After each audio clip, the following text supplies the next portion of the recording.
Salut! Je vous accueille aujourd'hui pour le lancement d'une toute nouvelle et ambitieuse série de vidéos qui sera consacrée à l'histoire de France. Rien que ça. Cette vidéo sera riche puisque je vais à la fois vous expliquer ma démarche, puis vous faire l'épisode à proprement parler, et vous verrez, il y a un nombre de choses à dire.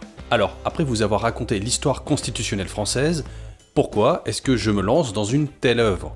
D'abord parce que l'histoire de France m'attire et me passionne. J'avais donc envie de vous transmettre ce centre d'intérêt à ma manière. Ensuite, parce que j'aime mon pays pour tout un tas de raisons, et l'une d'entre elles est que nous disposons d'une histoire à faire pâlir les meilleures séries de fiction. Ce serait donc dommage de ne pas la propager. Enfin, parce que je considère qu'un citoyen avisé, un citoyen éclairé, est utile à la société. Et pour gagner concrètement en lumière, je pense qu'il est important de maîtriser des rudiments dans des domaines comme la langue, la géographie ou encore l'histoire. Personnellement, je suis passionné d'histoire depuis longtemps et il y a des sujets que je maîtrise plutôt bien. Et pourtant, je m'aperçois que j'ai encore beaucoup de lacunes. Puisque j'aime apprendre et partager, vulgariser le savoir que j'accumule, je me dis que réviser mes points faibles, puis de vous en faire un topo en vidéo, ce serait joindre l'utile à l'agréable. Bon, lorsque l'on parle d'histoire de France, en réalité on parle de l'histoire de France sur un thème plus précis, souvent à connotation politique. J'ai donc fait le choix de raconter l'histoire par le biais de personnalités qui auront eu, selon moi, une influence stratégique et ou politique de premier plan. En principe, je vais traiter des principaux chefs qui se sont succédés, tels que Charlemagne ou Louis XIV, même s'il y aura des exceptions comme peut-être Richelieu ou bien Aliénor d'Aquitaine. Je consoliderai mes choix à mesure que nous avancerons. Vous l'aurez compris, ce sera ma sélection de portraits.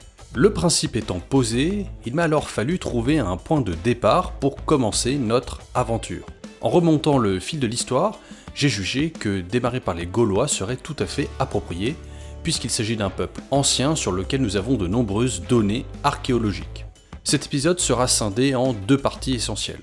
Je vais dans un premier temps vous faire une présentation générale des Gaulois. Dans un second temps, je vous détaillerai leur mode de vie sous différentes rubriques. Cet épisode risque d'être dense, mais il aura pour avantage de vous compiler mes lectures et visionnages de conférences afin de vous donner, le temps d'une simple vidéo, une idée précise des Gaulois. Il y aura certainement plus tard un épisode consacré à ce bon vieux Vercingétorix. L'introduction étant terminée, commençons notre périple.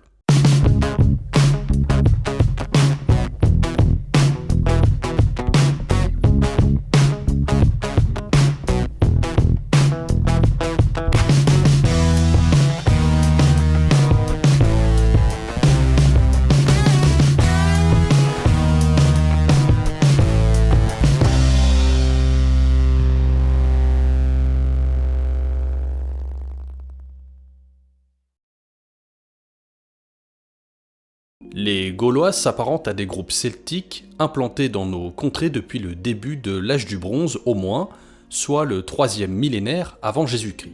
La civilisation gauloise démarre aux environs du 6e siècle avant Jésus-Christ pour prendre fin à la conquête romaine, aux alentours du 1er millénaire de notre ère. Pour autant, à cette époque, la Gaule ne disparaît pas, mais elle va muter. En effet, durant les premiers siècles après Jésus-Christ, les Gaulois sont romanisés au point que l'on obtient une autre culture, la culture gallo-romaine, qui n'est pas l'objet de cette vidéo. Nous en parlerons certainement dans le prochain épisode. Historiquement, dès le début de notre ère, la romanisation impulse une tendance consistant à diluer les Gaulois et la Gaule dans l'Empire romain. Avec le temps, au Haut Moyen-Âge, ce qui correspond au 5e siècle après Jésus-Christ, les Gaulois disparaissent, progressivement remplacés par les Francs. Enfin, c'est plus subtil que ça, mais on le verra plus tard. Sous l'Ancien Régime, il n'existait pas d'histoire de France et des Français, mais une chronique des rois. Nous comprendrons plus tard que cette chronique débute avec les Francs, un peuple différent des Gaulois. Un auteur, Henri de Boulainvilliers, expliquera même que la noblesse descend des Francs, là où la majeure partie du peuple, plutôt le tiers-état, serait lui descendant des Gaulois. À ce propos, l'abbé Sieyès énoncera à la fin du XVIIIe siècle que si les nobles tirent leur légitimité de la conquête franque, le tiers-état tire quant à lui la sienne du simple fait qu'il descend du peuple préalablement installé sur le territoire, à savoir les Gaulois. En termes d'identité historique française, dire que nos ancêtres sont les Gaulois n'est que partiellement vrai. Il y a eu d'autres ancêtres. Les Gaulois l'ont été à la manière d'un chaînon de notre évolution historique parmi d'autres, parce que l'on se place sur un temps long, vieux de plusieurs millénaires. De plus, les Gaulois, s'ils sont assurément les ancêtres des Français, ils sont également les ancêtres d'autres populations limitrophes dans l'actuelle Belgique ou dans l'actuelle Suisse. Enfin, certains territoires français actuels, tels que la Corse ou encore les territoires d'outre-mer, n'ont eux pas d'ancêtres gaulois. On comprend alors que certains Français actuels descendent directement des Gaulois, là où d'autres s'y rattachent par l'histoire en leur qualité de Français. D'ailleurs, quand on y pense, il n'existe jamais sur un territoire donné un peuple originel, spontané et parfaitement stable dans le temps. Les Gaulois seront popularisés au XIXe siècle par Amédée Thierry, qui leur consacre une histoire des Gaulois. D'autres écrivains suivront. Citons par exemple Camille Jullian, qui a rédigé pendant les années 20 une gigantesque documentation, toujours prise en compte de nos jours. Mais à cette époque, il manque encore beaucoup de données sur l'habitat ou encore le mode de vie des Gaulois. Les découvertes archéologiques sont surtout d'ordre funéraire, et les textes de l'Antiquité grecque et romaine sont encore mal connus et ou mal traduits. La description de la Gaule est ainsi lacunaire. C'est ironique, les Français manquent de clarté sur leurs lointains ancêtres, à une époque où les découvertes sur l'Égypte antique ont, elles, bien progressé. Le paradoxe va plus loin puisque dans la deuxième moitié du XXe siècle, ce sont des étrangers qui s'emparent du sujet, comme l'archéologue allemand Wolfgang Denn. Bien sûr, la BD Astérix et Obélix jouera un grand rôle pour populariser ce peuple ancestral que sont les Gaulois. Convient cependant de préciser que de nombreux éléments de la bande dessinée sont parfois inadaptés, car ils se fondent sur les éléments historiques connus à leur époque, éléments qui ont évolué avec les récentes découvertes archéologiques. De nombreuses recherches ont été effectuées ces dernières décennies, notamment grâce à la mise en place de fouilles archéologiques préventives sur tout le territoire français.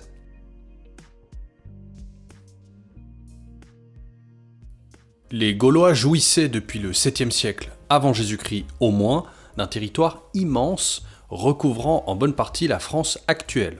Il est délimité par les mers comme la Méditerranée au sud, la Manche au nord ou l'océan Atlantique à l'ouest, les montagnes comme les Pyrénées au sud et les Alpes et le fleuve Rhin à l'est. En bref, délimité par les mers, les massifs montagneux et le Rhin. Jules César a contribué à forger ses limites en posant par écrit les frontières du territoire qu'il souhaitait conquérir. On a pu dire que d'une certaine manière, en délimitant la Gaule, il l'avait créée. Le territoire gaulois étant à un carrefour géographique, il subira logiquement tout au long de son histoire des influences de toutes parts, ce qui reste valable de nos jours.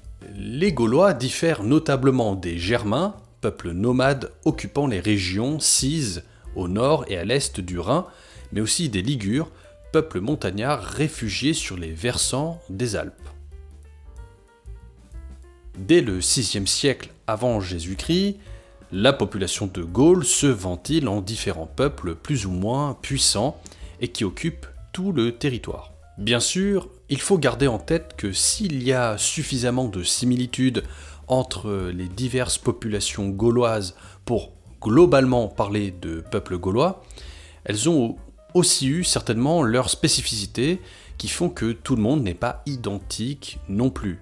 Les enjeux locaux devaient probablement varier d'une population à l'autre. La zone que les Romains appelaient Gaule était désignée au VIe siècle avant Jésus-Christ par les Grecs comme étant la Celtique. Ainsi, chacun avait sa propre façon de désigner ce territoire. L'espace celte au sens large part quant à lui du fleuve Danube jusqu'à la côte atlantique à l'ouest et de la Méditerranée au sud jusqu'aux îles britanniques inclus au nord, et voit la pratique d'une langue commune attestée de nos jours par les noms de lieux. Ainsi, la Gaule est comprise dans un espace celte qui, lui, la dépasse, un peu comme on dirait aujourd'hui que la France est contenue dans l'Europe.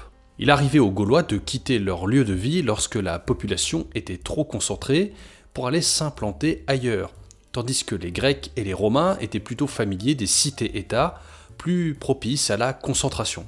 Dès le 5e siècle avant Jésus-Christ, une partie de la population gauloise émigre par exemple vers l'actuelle Italie, où l'on a retrouvé des sépultures gauloises. Ce n'était pas une invasion, mais l'établissement de colonies.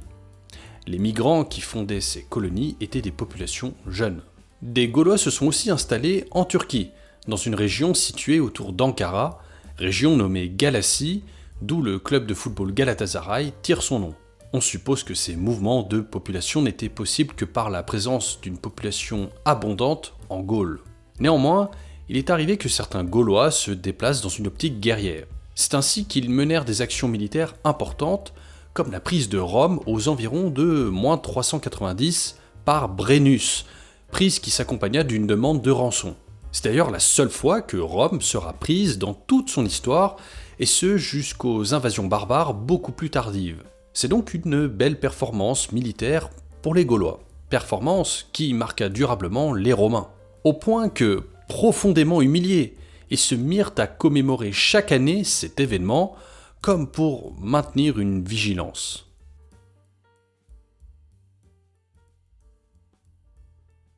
S'il arrivait que des Gaulois émigrent, il arrivait aussi que des populations pénètrent l'espace gaulois. Ainsi, des Grecs quittent la cité de Phocée vers l'an -600 et arrivent au sud de la Gaule pour fonder un comptoir commercial qui deviendra la fameuse ville de Marseille, endroit stratégique permettant de contrôler la vallée du Rhône et l'accès à l'ensemble des ressources de la Gaule. Cela va provoquer par ricochet la création de villes gauloises, endroits où il y a de la richesse. Le bronze, alliage de cuivre et d'étain, fait l'objet de convoitises de la part des Grecs qui l'utilisent pour façonner leurs vaisselles, leurs statues ou encore leurs armes. Ils vont ainsi commercer avec les Gaulois pour obtenir les matériaux utiles à la confection du bronze. Lors des rapports de force intergaulois, il arrivait que les prisonniers soient réduits en esclavage et offerts au troc. Les céréales mais aussi l'ambre sont également proposés par les autochtones pour commercer. Les Grecs ont permis quant à eux l'introduction en Gaule du vin, produit manufacturé de la vigne qui, elle, existait bien à l'état naturel sur le territoire. Il faut retenir que ce vin est un produit de premier plan pour les Gaulois, au point que des personnages d'importance se faisaient enterrer avec des vases remplis de ce précieux liquide. Pour résumer, les archéologues dessinent le schéma suivant comme hypothèse. Des chefs devenus puissants font travailler la population locale pour produire les biens recherchés par les étrangers. Population locale qui est ensuite rétribuée au cours de fêtes par la distribution d'une partie du vin obtenu en contrepartie. Apparut donc logiquement sur le territoire un réseau de chemins pour favoriser le commerce entre les locaux et les étrangers implantés en Gaule. Les Gaulois collaboraient certes avec les Grecs dans le domaine des affaires, mais aussi en philosophie et religion, notamment au travers des fameux druides, considérés comme des sages par les historiens grecs. Certains Gaulois ont aussi prêté leurs services comme mercenaires. Le mercenariat aurait d'ailleurs permis l'introduction de la monnaie en Gaule, puisque l'argent était la rétribution pour ce service. Les Gaulois ont ensuite copié la monnaie pour la fabriquer. À partir du IIIe siècle avant Jésus-Christ, la Gaule connaît un phénomène de romanisation. Il existe alors en Gaule divers échanges qui connectent les Gaulois et les Romains. Les Gaulois apprécient par exemple la vaisselle et le vin romain, et les Romains affectionnent les ressources économiques gauloises telles que les métaux, les esclaves ou encore les céréales. Progressivement, l'influence romaine va pénétrer économiquement toute la Gaule. L'implantation concrète démarre avec l'établissement d'une garnison militaire dans le secteur de l'actuelle Aix-en-Provence. Puis les Romains vont finir par contrôler le Languedoc et le Roussillon et fonder une colonie à Narbonne. Peu à peu, ce territoire va être peuplé de colons romains, de vétérans de guerre, de négociants, et les élites locales vont imiter le mode de vie des Romains. C'est au final une large part de la Gaule méridionale qui passe sous contrôle romain. L'objectif est notamment de sécuriser la route des échanges commerciaux terrestres entre l'Espagne et l'Italie du Nord. Après la conquête de la Gaule par les Romains entre 58 et 52 avant Jésus-Christ, le territoire est complètement romanisé. Globalement, nous voyons aisément que les Gaulois n'étaient pas repliés sur eux-mêmes, loin de là, en témoignent ces échanges avec les Grecs et les Romains.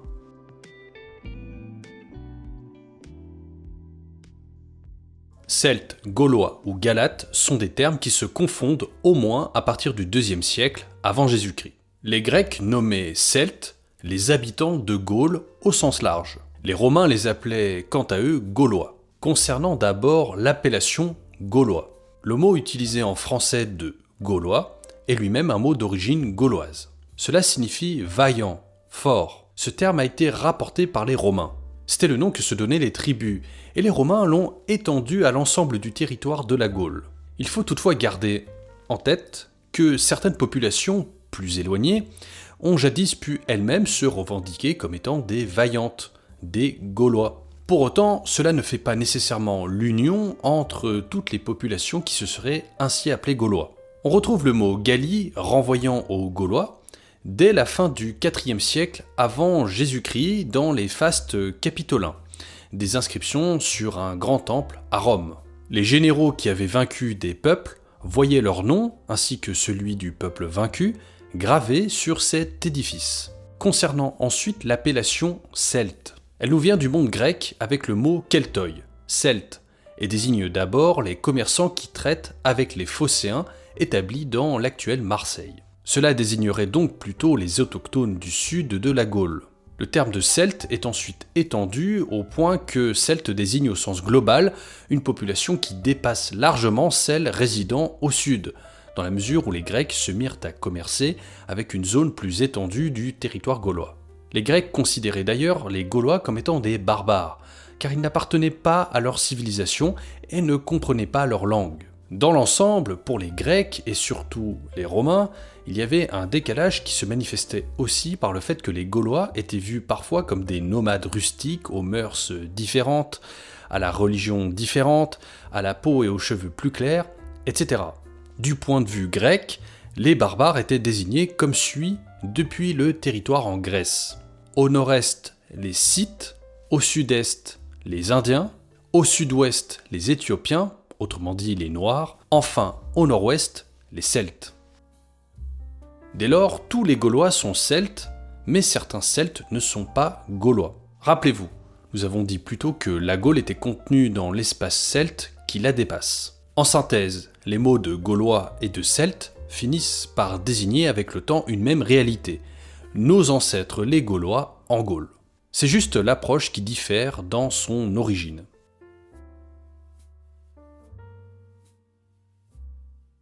Nous avons brièvement évoqué la langue gauloise. Mais de quoi s'agit-il ? Il faut d'abord savoir que notre connaissance du gaulois est très limitée.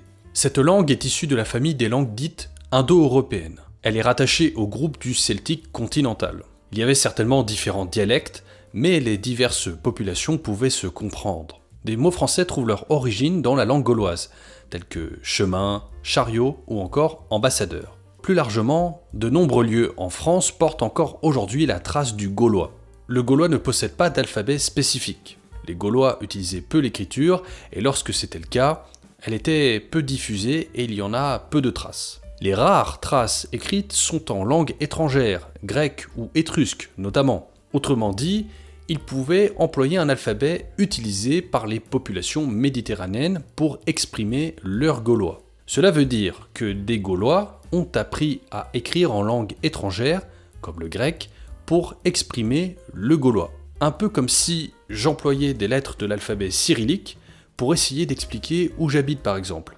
Je conçois la phrase en français, mais je l'écris avec les lettres de cet alphabet étranger. Selon César, les druides interdisaient la transmission écrite du savoir, probablement pour le tenir secret en limitant sa circulation, et ainsi éviter qu'il ne tombe entre de mauvaises mains. Cependant, il recourait à l'écrit pour établir les comptes. Dans la mesure où l'histoire concerne l'écriture et l'étude de l'écriture d'événements passés, et que les Gaulois ne recouraient pas à l'écriture, il serait plus juste de parler à leur propos de peuples proto-historiques. On connaît leur histoire par ouï-dire et non par l'étude de textes proprement gaulois. Enfin, le gaulois aurait subsisté dans les régions reculées ou montagneuses avant de disparaître.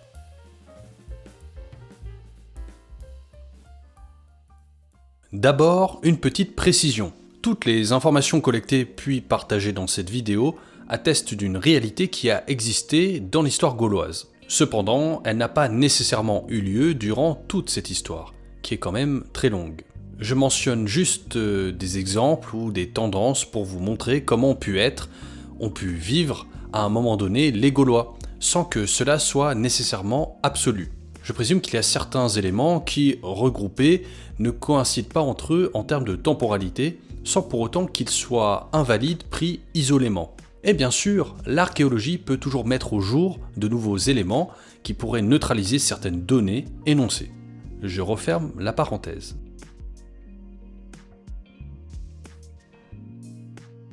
Il existe une myriade de peuples en Gaule et il est possible de décrire un schéma d'agencement de ces peuples. Globalement, au sein des populations, les familles se regroupaient pour former un pagus, au pluriel pagi, qui eux-mêmes s'assemblaient pour former les civitates, pluriel du mot civitas. Le pagus désignait une sorte de canton, soit une portion bornée du territoire de la civitas, portion dont on pouvait contempler l'étendue à l'œil nu. À partir du IIIe siècle avant Jésus-Christ au moins, la civitas est l'unité administrative principale. Dans les textes anciens, le terme est souvent usité pour désigner chacun des peuples gaulois dans des périodes proches de la conquête romaine de la Gaule. S'il y avait une royauté, elle était plutôt à l'échelle de la civitas. Il y aurait eu à une époque une soixantaine de civitates et une tentative d'unification par Vercingétorix a été tentée sans succès.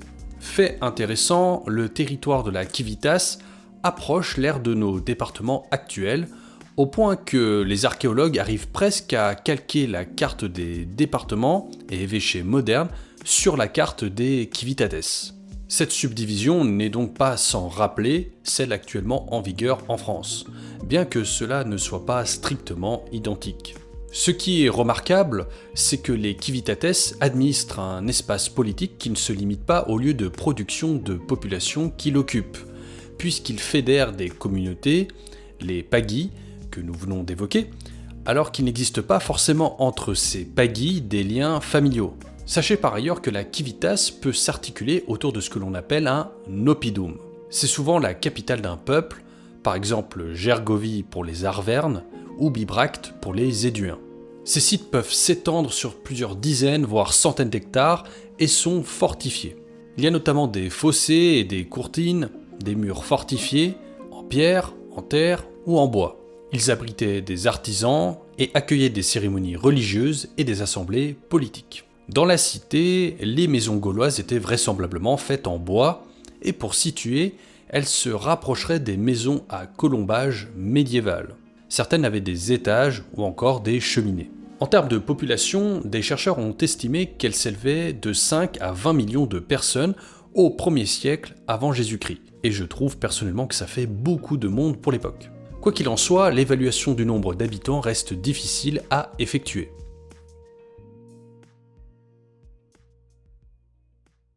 Dans le domaine religieux, nous ne disposons quasiment pas d'écrits de l'époque. Les connaissances relatives à la liturgie sont donc maigres.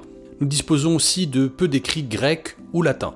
Généralement, ces écrits relèvent juste les pratiques qui leur paraissent surprenantes, ou au contraire similaires aux leurs. C'est d'ailleurs un mal récurrent lorsque l'on s'intéresse à l'histoire des temps reculés, les sources peuvent être partielles et partiales. Mais nous savons quand même des choses. Nombre d'agglomérations se sont structurées sur l'emplacement de sanctuaires. Certains d'entre eux disposaient d'un autel et des animaux y ont été sacrifiés et, selon des sources latines, des humains auraient pu l'être également.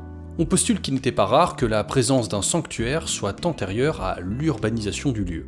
De plus, il faut retenir que les dieux n'avaient pas d'apparence humaine chez les Gaulois et que le culte de lieux naturels et des héros demeurait important chez eux. Pour l'anecdote, il faut savoir que les Gaulois sont parvenus en -279 jusqu'à la cité de Delphes, en Grèce. Lorsque le chef gaulois, lui aussi nommé Brennus, rentra dans le sanctuaire, il se serait mis à rire en voyant la représentation de dieux et leurs traits humains, signe d'une nette différence d'approche religieuse. Dans l'art gaulois, les dieux ne sont pas représentés, et César nous relate que les Gaulois honoraient des dieux semblables aux siens.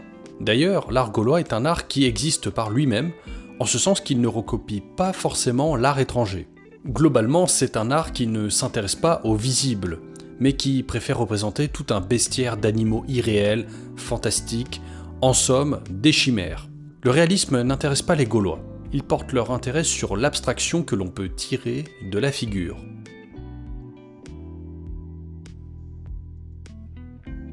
J'évoquais à l'instant la religion au sens large, et je souhaite maintenant vous parler plus particulièrement des fameux druides. Qui sont-ils plus exactement? S'ils ne semblent pas être des prêtres, ce sont cependant eux qui sont en charge de la théologie. L'auteur romain Pline l'Ancien assimile les druides à des mages, donc des personnes disposant d'un savoir. Strabon dépeint quant à lui des hommes impartiaux, pouvant agir en qualité de médiateurs. Druide est un mot gaulois, et désignerait d'un point de vue étymologique quelque chose comme connaisseur du chêne. Lorsque l'on combine les différentes données, il est possible de dire que le druide serait quelqu'un qui sait ou qui peut prédire avec la force d'un chêne, quelqu'un qui est savant dans le chêne ou encore connaisseur de l'arbre-monde. Bref, vous l'aurez compris, nous sommes en présence de savants et on présume chez eux une connaissance, notamment des arbres et de la végétation au sens large. L'auteur antique Diogène Laërce affirme que les druides figurent parmi les précurseurs de la philosophie. Leur pensée touchait selon lui à divers sujets tels qu'honorer les dieux, s'abstenir de tout mal ou encore s'exercer à la bravoure. Selon César, les druides enseignaient l'immortalité de l'âme. Un des rôles principaux des druides était de faire l'éducation des nobles et peut-être même d'une partie du reste de la population. Ils portaient des toges blanches, signe de pureté, et privilégiaient la transmission orale du savoir, ce qui conduit certains spécialistes à les rapprocher des pythagoriciens grecs. Ils ont mis en place des sanctuaires un peu partout en Gaule. Le sanctuaire revêt des fonctions multiples, religieuses, politiques ou militaires. Globalement, les druides prenaient donc en charge l'enseignement, la religion, les sciences, et transformèrent progressivement les tribus en cités. L'éducation chez les druides durait longtemps, environ 20 ans. Il y avait la production d'un savoir ordonné et uniforme. Nous avons donc affaire à des sages qui avaient des compétences diverses. Les druides étaient présents dans l'ensemble de l'espace gaulois et étaient tous en contact. Ils formaient une communauté de savoir et se constituaient en une assemblée à l'échelle de toute la Gaule, visible dès le 5e siècle avant Jésus-Christ. L'assemblée des druides trouvait son siège dans les environs de l'actuel Orléans, dans la forêt d'Écarnute, ce qui correspondait peu ou prou au centre de la Gaule. Cela rend compte d'une probable bonne connaissance géographique et d'une conscience gauloise à grande échelle. Par leur position, les druides rentraient en concurrence avec les aristocrates. Ils ont mis plusieurs siècles pour étendre leur influence intellectuelle et politique. En bref, le druide transmettait le discours savant, là où le barde faisait plutôt figure d'historien officiel, en chantant pour transmettre les histoires, les hymnes et les poèmes.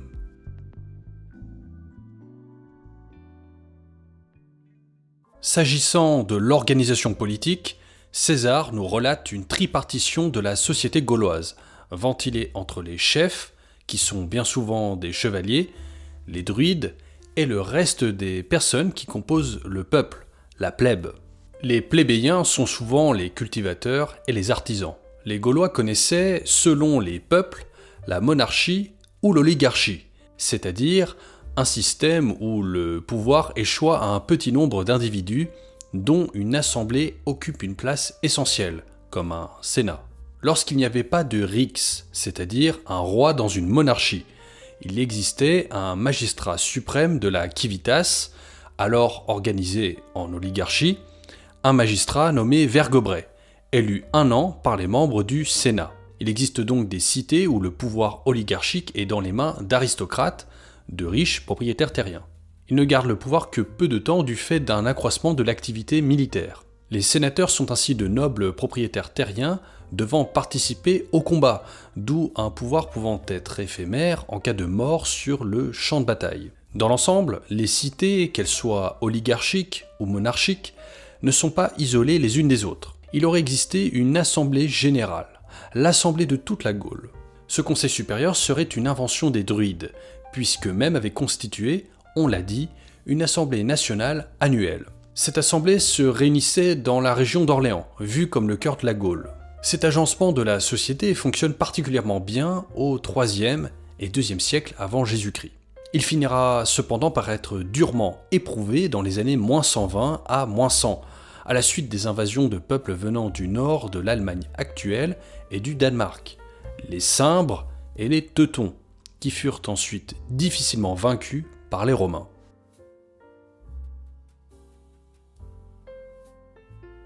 Dans le domaine économique, la société gauloise était agro-pastorale. Les Gaulois élevaient essentiellement des bœufs, des moutons ou des porcs. La chasse aurait quant à elle occupé une place restreinte et aurait été réservée à une élite. L'agriculture y était florissante. Les Romains n'ont par exemple jamais rencontré de problème d'approvisionnement lors de leur conquête de la Gaule. Dans l'ensemble, les Gaulois ont vraisemblablement défriché nombre d'espaces forestiers pour y développer la culture céréalière, essentiellement fondée sur le blé et l'orge, stockés dans des greniers. Il pouvait y avoir d'imposantes fermes fortifiées. La société gauloise a connu une transformation. Le passage d'une production limitée à l'autosuffisance d'un nombre réduit d'individus à une production de plus grande ampleur pour approvisionner les non-paysans comme les soldats, les membres du clergé, les artisans, etc. On présume que c'est la demande commerciale méditerranéenne qui impulsa le développement de la céréaliculture, spécialement en Gaule méridionale. En outre, il semblerait que l'essor de l'agriculture fût indexé sur l'essor de la sidérurgie, qui permit un usage plus marqué du fer, et l'on présume d'outils agricoles. Les Gaulois étaient d'ailleurs bons en métallurgie extractive et en fabrication d'armes. Les métallurgistes pouvaient travailler dans un atelier scindé en deux parties, une partie sombre et chaude qui permettait d'estimer visuellement la température de fonte et de forge, et une autre partie éclairée, froide, servant à effectuer le travail de finition comme le montage, le polissage ou encore la décoration. En outre, les Gaulois vont progressivement adopter la monnaie comme unité de valeur. Au sud, elle est par exemple frappée sur le modèle de la monnaie grecque de Marseille. D'autres Gaulois s'aligneront, eux, sur la pratique romaine. Les pièces gauloises pouvaient représenter des chefs, des animaux ou encore des symboles. Concernant l'artisanat, les Gaulois travaillaient aussi la céramique et le verre. Certains potiers indigènes imitèrent les productions des artisans grecs installés en Gaule. Globalement, avant la conquête romaine, retenez que l'économie gauloise est domestique et de troc.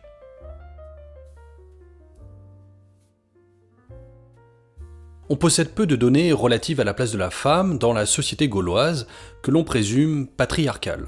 Néanmoins, il existe des traces attestant d'une relative émancipation de la femme. Par exemple, dans la légende de la fondation de Marseille, concernant le peuple qui accueillit les Phocéens venus du monde grec. Des textes anciens nous relatent qu'au cours d'un mariage, auquel sont conviés les marins grecs, une femme choisit son futur mari pendant le banquet, chose impensable dans une société où les hommes auraient eu un pouvoir absolu.